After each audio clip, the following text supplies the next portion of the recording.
Chapter 14. The Masters. When the people of Israel turned from God, they turned not only to the gods, but to a specific kind of God. They sacrificed to the Baals and burned incense to carved images. They turned to the Baalim, who or what exactly were Baalim. In order to answer that, we must first define what exactly the gods and idols were to the people of the ancient world and what they are to us now. The identity of a god with regard to the worshipper, a god or idol, is that which one ultimately worships, serves and lives for. It is that which one most focuses and dwells on, and from which one takes the greatest joy. It is that which one most reveres and is led, moved, and driven by. It is one's ultimate reality and the purpose of one's life. So if one turns from God, there will always be another, a god or an idol. The Baalim. The Hebrew word Baalim literally means the Baals. The Baalim was Baal in his plural form. He had appeared in a multitude of forms and variations, and was embodied by a multitude of idols. So Baal was manifested through the Baals. The word Baalim can also be translated as the lords, the owners, and the masters. If one turns away from God, one will end up serving the Baalim, or one of the Baalim, a god or an idol that will end up becoming one's masters, one's owner, and one's lord. Having turned from God, Israel became subject to the Baals, the new lords and masters. The Bible records that the Israelites served Baalim. The Hebrew word translated as served also means to labor under, to be kept in bondage to be enslaved by. Their apostasy began with the promises of prosperity, fulfillment, and liberation, but it would end in bondage. Lords of America. So too, for America, the lure of the Baalim was the promise that turning away from God could bring freedom and fulfillment, but instead it led to enslavement, to the bondage of the Baalim. And as in ancient times the Baalim appeared in a multitude of forms, so Americans now served and were mastered by the Baals of money, pleasure, success, acceptance, sexual gratification, addictions, work, comfort, the internet, self-fulfillment, self-obsession, and countless other gods and idols, the Baals of the modern world. Instead of freedom, Americans saw their culture becoming increasingly driven, restless, conflicted, obsessed, and addicted, and the further the nation moved from God, the more powerful the Baalim became. To America, devoid of God, the pursuit of money and success became an unbridled spirit that possessed millions.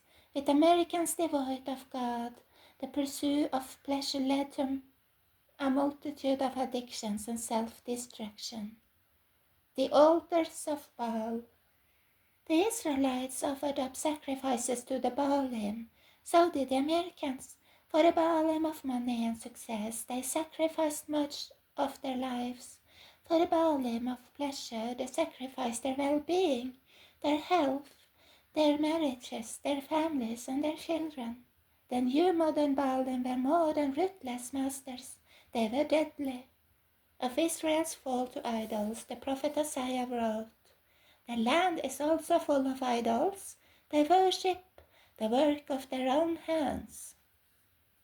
That was the irony of idolatry. They worshipped as gods the very thing that they themselves had created, the work of their own hands.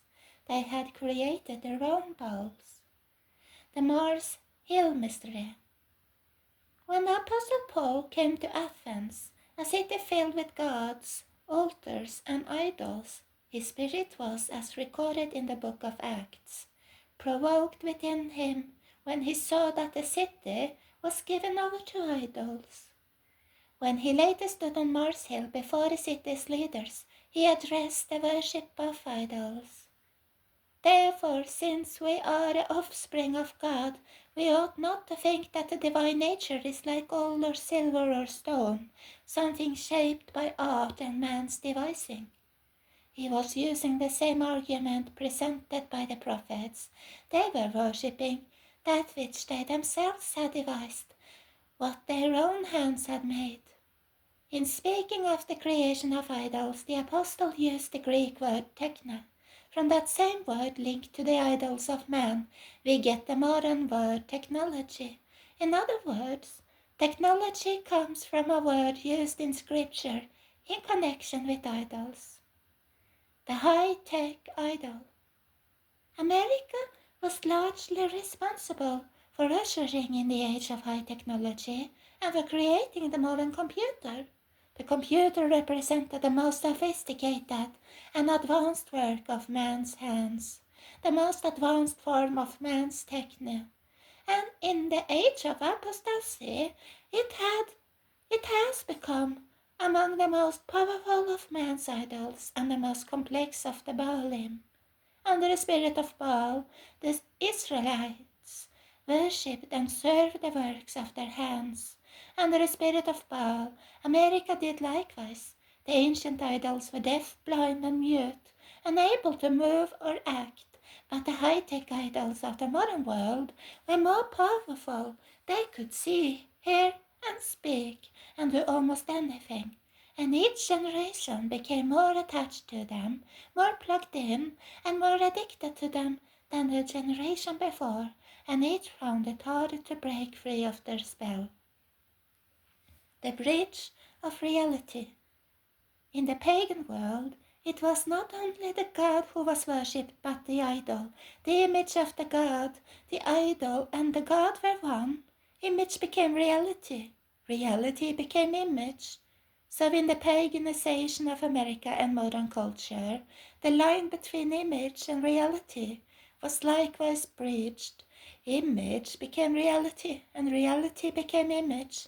More and more people were living more and more of their lives in a virtual world, a world of fabricated virtual reality.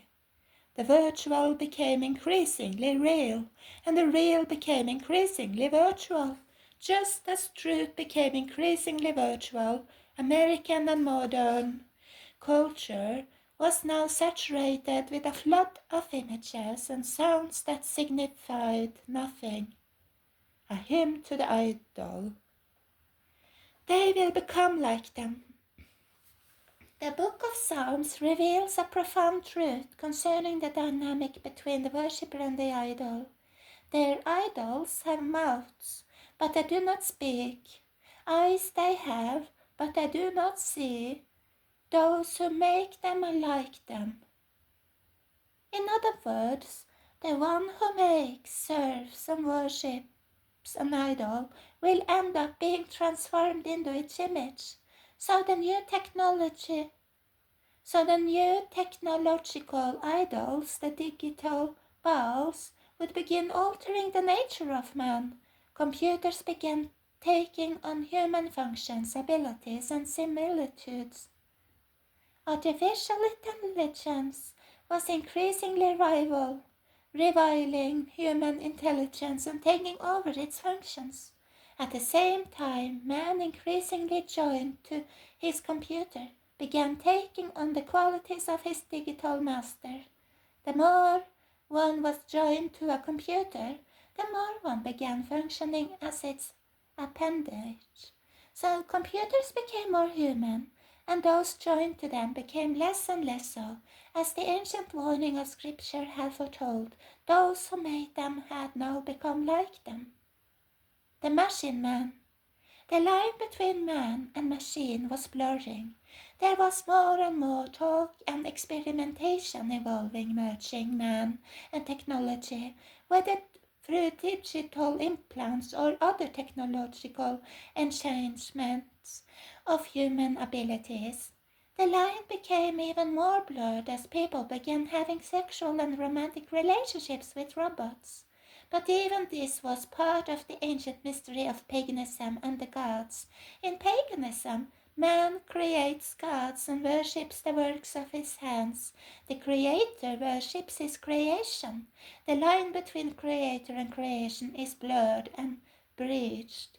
So if technology is the creation of man, then the pagan blurring and merging of God and man will be manifested in the blurring and merging of man and his technology, creator and creation, man and machine, a hybrid of both. American and Western civilization had now created the most powerful of idols, and the present generation, more than any other, now served its own creation, in new master, the technique of its own hands. It was the day of the new masters, the age of the technology, the technological Bali. An object appeared in the streets of New York City. It was shrouded in mystery, covered in a sheet. Most of the city's inhabitants had no idea what it was. The city would unveil it. The object was linked to an ancient god and to the Dark Trinity.